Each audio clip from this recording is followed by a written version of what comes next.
good morning. It's Monday, the 29th of May, the last Monday of the month, and welcome to Real Time. My name is Sarah Furi, where we are touching base with our correspondents in the region, and where we touch base with our regional correspondents to update us about happenings in those regions. But before we move on to other topics, let's head over to our Upper West region, where we have our correspondents standing by to also update us about the imminent floods we are told will be happening in the north. To tell us the situation. Hello, Swala. Yeah, hello, Sarah. Yes, kindly update us. How prepared is the region towards the imminent floods? Well, I'll be engaging the regional director of NADMO very soon to tell us the preparedness of the region in preventing disaster. But before we do that, let me refresh the minds of our viewers and listeners about the flood situation in the region. In 2019, the Upper West region experienced a very serious flood situation where houses and properties were destroyed. In fact, later we heard some people lost their lives, but the damage caused to houses and property were so huge that it was so worrying. The Vice President, Dr. Mahmoud Baumia, had to come and console the people. And it was during these floods that the issue of constructing a storm drain became eminent. The construction of the drain started, but you can see behind me, and I will soon be showing you what is in front of me, the status of the construction of the storm, which started in 2019-2020. This storm you are seeing behind me contributes a lot to flooding situation in the regional capital of Upper West. And last year, 2021, you remember what happened in Upper West here? We experienced similar floods which led to the destruction of roads. Indeed, there were major or highway roads which affected economic activities very badly. Well, with the warning of the Meteorological Agency about imminent heavy rains, we don't know the level of preparedness of the region towards preventing floods. So we have here the regional director of the National Disaster Management Organization, Mr. Mustafa Ahmed, to tell us the level of preparedness of the region regarding flood situation. Thanks for your time on GBC Real Time. You are live on GBC. Thank you so much, Swala. Yeah, so tell us, what is the level of preparedness towards preventing floods as you lead NADMO in the region? Thank you very much. Like you have brought the historical incidents of the flood disasters that we've been recording in the Upper West region. So much has been done, and a lot is still ongoing. And very soon, we are to declare some of the flood-prone communities or areas within the region free forever from flooding. When you look at the holistic approach in the Upper West region, we have classified some districts that are flood-prone districts. Some districts are not flood-prone districts. Like we are currently in the regional capital, Wa. Wa, per our perspective, it is not a flood-prone municipality. However, it has to do with the construction of this drainage system that we are talking about. And people who are building on waterways, that is honestly the problem when it comes to the flood situation in one municipality. When you go to the other districts like the Wuchao, Laura, Nandom, and other districts within, those districts are honestly sitting just close to the Black Water, where as and when the Barry Dam is failed or the Quimba Bank is failed, farmers along those areas are badly affected. Or however, when we receive so much downpour in other districts like Nadoli Kaleo, we have Tafiama Esabuse district, Wa East, and some other parts of Central East and West, then we experience some form of what? flooding across.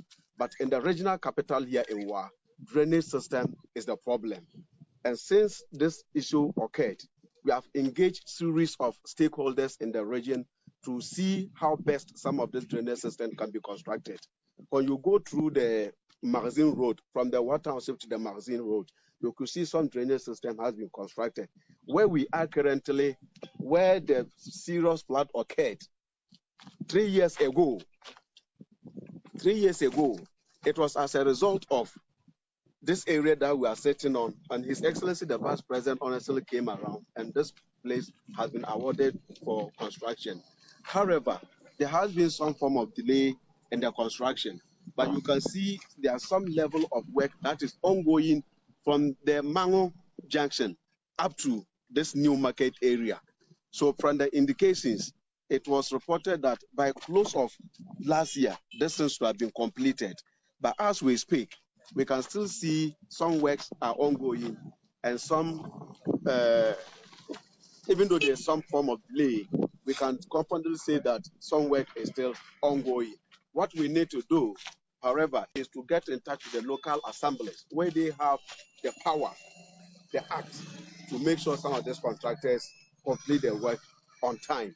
I can say on authority, this has nothing to do with financing, because this project was honestly financed by the World Bank, and World Bank projects all over do not have to delay in this manner. So we'll have to engage the local authority to see why this thing has to be delayed from 2019 up to 2023. This is unacceptable. But if I may ask, has it not taken your office a little bit long to find out? Because the project started in 2019, 2020, and yet it is not completed. Yes, my office has also taken the initiative to the local assembly, where we've engaged the planning officer, the works engineer, and all that. It was even agreed at a point for us to even terminate the project and award to a different contractor. That is why I'm talking authoritatively that it is not about resources. It is about the contractor himself who is delaying this project. If we go to where underway is construction is it has been constructed, but where the people are staying around the houses here is where the contractor seems to be delaying, and that cannot continue. Like we said, 2019 up to 2023, we don't know the negative effects flood will come around this year. Like the meteorological department has hinted that this year we are going to experience so much downpour, and floods all over the world normally caused by heavy downpour. If a place is not even declared as a flood-prone area, but persistent rains per daily basis can cause flooding. So this is what we need to do, and to talk to the contractor. If they cannot complete the work, we can just terminate the project and award to a different contractor. Yeah, so to come in briefly before I go back to the regional director of NADMO, last year, the Deputy Minister of Local Government, Rural Development and Decentralization was in the region here, and one of the projects he inspected was the construction of this storm drain. And the contractor told him that time that he was prepared to complete this project. And it was left with just 2 months for the deadline to catch up with him. It is more than a year, and the storm drain is still not completed. Indeed, if you look at the work that has been done so far, what is left to be done is actually more than what has been done. And the earlier the contractor completes this project, the better it will be in providing, in preventing floods in the regional capital. I'm coming back to you, Mr. Mustafa Ahmed. So specifically, what have you done to prevent the reoccurrence of what happened in 2022? Exactly, we are continuing with our routine sensitization at the community level, thereby grounds where flood normally occurred on yearly basis, of which they are aware. As we are approaching the rainy season, normally we advise them to go to safe havens where they used to farm. People no longer farm there. That is why what happened in 2021, we didn't experience so much last year, meaning that the impact of the sensitization and also got to the people directly. Where normally we have a problem is where the local assemblies have to come in to make sure some of these drainage are constructed. If not, where we need the people to understand, we engage the local radio stations, we engage the chiefs, we engage opinion leaders in most of the communities that we declare as platform communities. When you come to my office, you will see the entire region is segmented. Where there is a slightest form of rain, there's form of about flood in those communities. So zonal officers, including myself and other operation officers, have honestly taken the campaign to the doorstep. It's a yearly routine. So it is not something that is just an event. It's a process. Almost every year we go back to the communities to talk to them. So, Director, are we to be rest assured that this year, if we should experience similar type of rainfall we had in 2021, the impact will be less? Exactly the point. But when you look at the data and the statistics that I have from the office, from 2019, 2020, 2021, 2022, there has been some slight decrease in the effect and incidence of floods in the Upper West region. Aside what we had in 2021, where we lost 4 people through flood, 2022, we didn't experience such. So it is hoped that this year it will be the same. The incidence of it will be very minimized. But what do you have to tell those who also live in low-lying areas during this anticipated heavy rain? Yes, we have gone there to speak to them at their various communities. What is happening? Most of them have lived over the years to see what the flood has happened to other people. Some people who were directly affected give out testimonies to the community members, and that has honestly aided in the campaigns that we do across these communities. My problem has always been to these areas. You can see the drainage is eating so much into houses that are not supposed to be affected by rain. But because of this human effect, these people are most likely to be affected. And these are the sort of people that in the coming days will be speaking to. Once this work cannot be closed within this rainy season, it is important for them to move to different areas, then return back after the rainy season. Then my office will continue to engage with the local authorities to see how best this can be fixed. If this is fixed, we can declare one municipal as flood-free municipality in the Upper West region. Hello, Well, Swala. let me Can touch you on hear me, something Swala? that you don't expect of. In the event that, yeah, okay, yeah, you want to ask a question? Go Yes, ahead. I want to ask a question. I mean, he keeps saying that residents are supposed to relocate. Has he made any provisions for these residents to relocate? I mean, because it's not easy to relocate. You need some resources. How prepared is even NADMO to support these families and relocate to where? Well, so your second question is just about the question I was to ask. In terms of logistics, how prepared are you as an organization to be able to effectively perform your responsibilities? Oh, for those things, normally in a flood season like this, what we do at first hand is to look for safe havens. That has been done already. And what we need to do also. What do you mean by safe hands? Safe havens.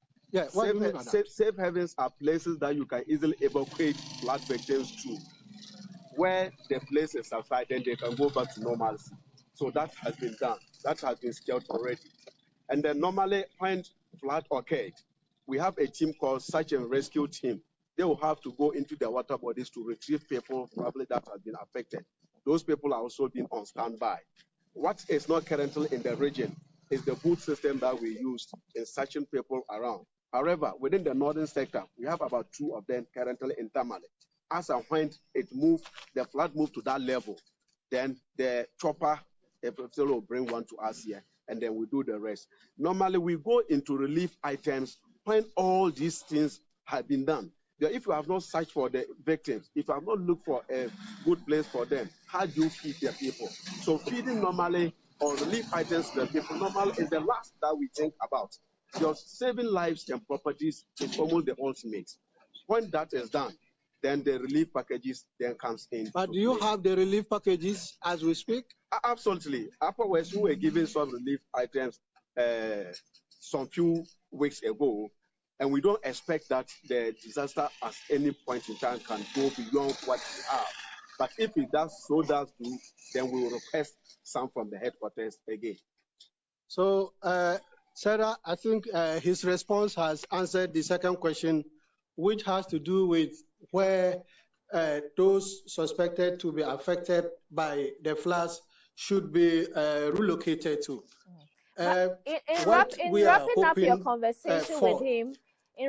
conversation with him, I would want you to let him be emphatic on the fact that does he want the contractors' agreement terminated? Because I mean, it's been 3 years and we cannot continue to entertain that. I mean, lives are at stake here.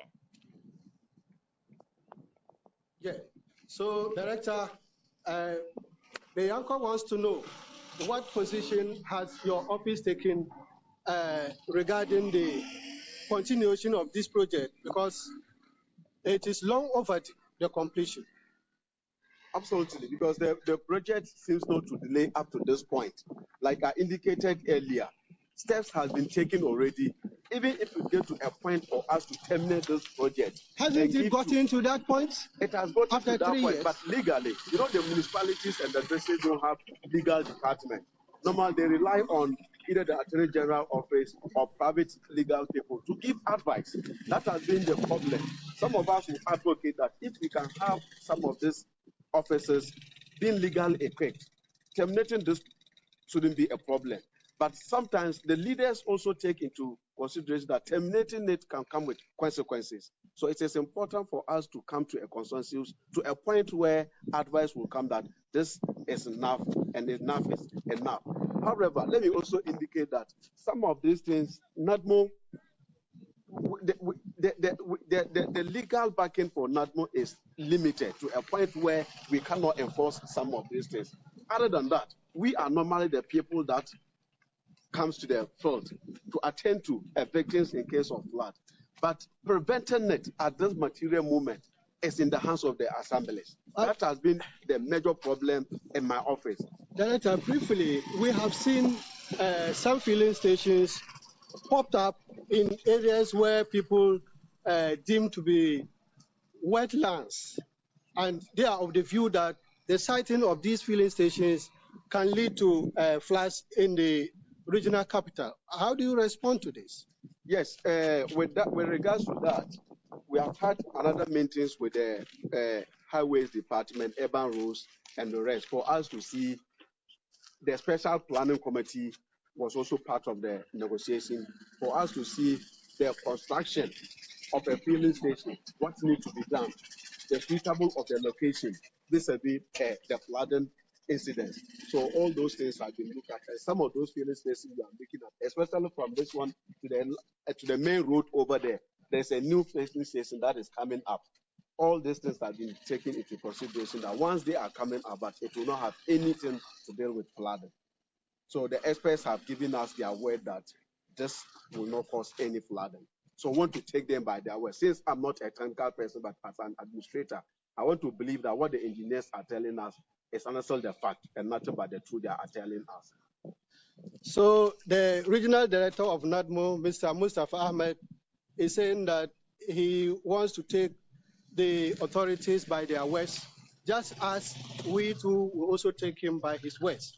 He has assured the public that enough preparations have been done, and the assurances is that there will be less impact should the region experiences flood. Should the region experience flood this year, of course, which we don't hope for.